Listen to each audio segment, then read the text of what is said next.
The world's gone crazy. It just continues to be crazy. And the craziness is next level everywhere. Things can never really go back to what they were, folks. It's a new world we're moving into. And what it's going to be is going to be determined by us.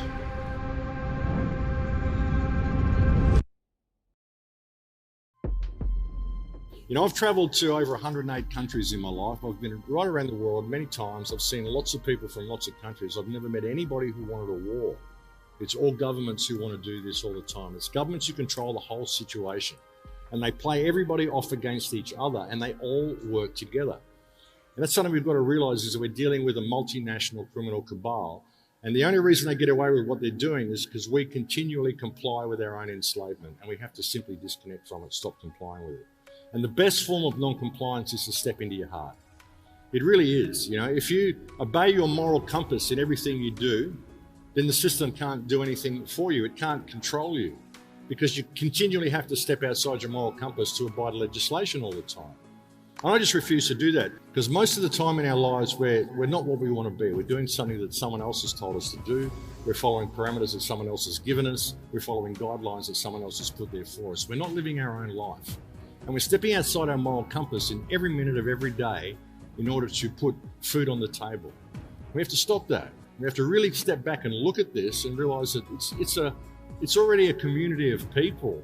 If you can look at people as being yourself, another yourself, simply viewing reality from that perspective, suddenly all the barriers break down between people, and you find that you can live your life in a state of abundance and giving. And it isn't a state that you're keeping tabs on what you're giving to people. I just give unconditionally to people. We have every opportunity to create some really good change here, we really do. You know, for the first time in living memory, the entire system's been laid bare. All those people who were classed as conspiracy theorists, well, here it is. It's not a theory anymore. And it's most definitely a conspiracy. I mean, you should be able to see that just by the way the governments are all working together to do the same thing. It's all in lockstep. People might think, well, how could these governments agree to do this when they can't agree on anything? But the thing is, they can agree on everything, and they always have agreed on everything. All of the things they've shown us, it's all been theatre, folks. Theatre for the masses. To make us think that the governments are actually the enemies of each other. To make us think that we need governments to protect us. But who we need them to protect us from? Well, the other governments, of course.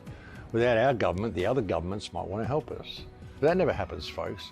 Even when we go to war with other countries, they never bomb the government buildings. They just bomb the people. It's a pretty twisted world, eh? But now's the time to push back. Now's the time to put down all the fear. I mean, it's come to the wire now, folks. What are you going to do? You're going to just do what you're told and get taken away and be put somewhere else and, you know? You know, your heart is the most powerful thing, and opening up your heart to people is what will change the world. That's how we can get through this system, by realizing that it's all a fiction. And even people that learn the legal stuff and all the law stuff and how to get through it, to go to fight the system, what for? You're fighting a fiction, you're fighting a cloud, you're learning all this stuff to fight a cloud. So how real is it? You know, why are you learning all this stuff to go and fight something which is just an idea? What you've got to do is just disconnect from it. Disconnect from the whole thing. And the way you do that, again, is to connect to your heart and to connect to the people around you. Because when you do that, government ceases to exist. So we don't need to build any new system. We've got a system here already that could work, only we have to constantly step outside our moral compass to comply with it. And that's why it doesn't work. When you think about it, folks, as soon as you start doing the right thing in all that you do, and all your actions are according to your moral compass, this system cannot exist. It simply cannot function in that environment. It only functions now because we're so willing to step outside of our hearts and do whatever we're told. Yes sir, no bags, 3 bags full, sir. And all we're really doing is paying protection money. That's what taxes are, it's protection money. I'll pay my taxes, you go and bomb those guys over there, just leave us alone here. It's all good. You know, and that's what we do. So now we run through our lives searching for some form of value of ourselves.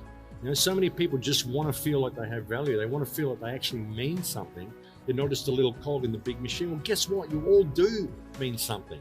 You're not what this system has told you that you are. Every single one of you is a divine expression of creation that can do incredible things. The best form of non-compliance is to step into your heart and do the right thing. Follow the rules of Dharma, do the right thing in the right way at the right time for the right reason. And if you live your life in a state of unconditional love and service to creation, then you can find the path through that. And service to creation, it's not service to others at the expense of yourself. Put yourself on an even keel with everybody else. Don't serve others and deplete yourself. Don't serve yourself and deplete others. Put yourself on an even keel, in Lakesh, and we can change the world. You're obliged to pretend respect for people and institutions you think absurd. You live attached in a cowardly fashion to moral and social conventions you despise, condemn, and know lack all foundation. It is that permanent contradiction between your ideas and desires and all the dead formalities and vain pretenses of your civilization which makes you sad, troubled, and unbalanced. In that intolerable conflict, you lose all joy of life and all feeling of personality, because at every moment they suppress and restrain and check the free play of your powers. And that is the poisoned and mortal wound of the civilized world. What is this shift that is happening in the world today? I've found that most people want the freedom to be able to go down the shop and buy their food. They want the freedom to be able to buy a house somewhere. They want the freedom to work at whatever job they wish to work at. Freedom to marry who they please, drive whatever car they would like to drive, and to run whatever business they would like to run. And they're prepared to pay whatever costs are incurred by doing all of these things. But of course, all of these things also include the freedom to pay taxes, the freedom to do what you're told, and the freedom to walk between the lines and follow whatever rules the politicians give you to follow. I mean, why do you have to buy a house? Why shouldn't you be given a house simply because you're alive? Why do you have to pay to be alive? If you wish to marry someone, why do you need to purchase a marriage license and get the government involved and turn it into a three-way contract? Isn't it between you and the person you love? If so, why do you need to get the government involved? Well, that's right, it's because of the economic value that's attached to your love, to your wedding, and it's information you may need in the settlement should you ever get divorced, because you need to look at all the economics of the whole thing. But really, what does economics have to do with love? And if you're going to place conditions on the person that you're marrying and you wish to create a prenuptial agreement and all of this sort of stuff, well, do you really love the person? Or is your marriage simply a matter of economics? But that's what freedom is to people. It's freedom to conduct their life in an economic manner. Freedom to purchase what they want to purchase, freedom to be enslaved to a corporate system. And what it also means for many people is the freedom to point and complain about all these control mechanisms while demanding their freedom. But really, what freedom is it that they're wanting? What is this freedom for most people? Because most people don't actually want to be free. Most people simply want to complain about not being free, but they don't actually want to be free, because freedom is 100% self-responsibility. That's what freedom is. It certainly isn't anything else. I mean, it isn't freedom of choice. Freedom of choice is part of freedom, but freedom of choice is not freedom. Freedom is 100% liability for all your actions, everything you say and do. That's what true freedom is. True freedom is owning yourself and being responsible for that. And what I've found is that most people, even those who complain the loudest about not being free, and in fact especially those who complain the loudest about not being free, are absolutely terrified of true freedom. Technology isn't freedom. I'd like to be free enough to not have to log onto the computer every day and go on the air every week gently asking people to wake up before we head into a nightmare transhumanist world where all freedom is lost. I much prefer not to have to do that, and so I personally can't wait until people wake up to the fact that they actually are free, should they choose to be so. It's time for us all to get together. We've got to stop fighting amongst ourselves. We've got to stop looking for the one perfect remedy that's going to be given to us on a silver platter. We've got to start thinking about ourselves, realize that remedy starts at home. It starts in your own heart. No one can come and fix your life for you. No one can offer you a system that's going to work, because it's a control system, whatever it is. If it's a system, then it's a control system.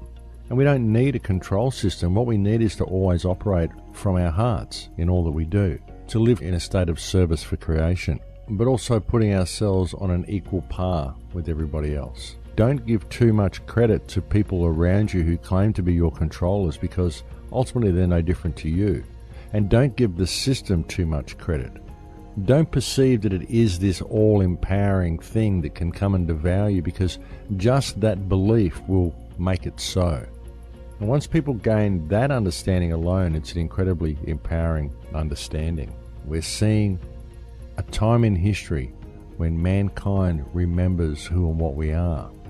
When we remember our connection to the planet, when we begin to understand and remember our connection to all reality and to all creation, and we begin to remember the power that we have to bring about positive change. So my question is, do you feel free now? And if you don't, then what will it take to make you feel free? And if you ever are free, what will you do with that freedom?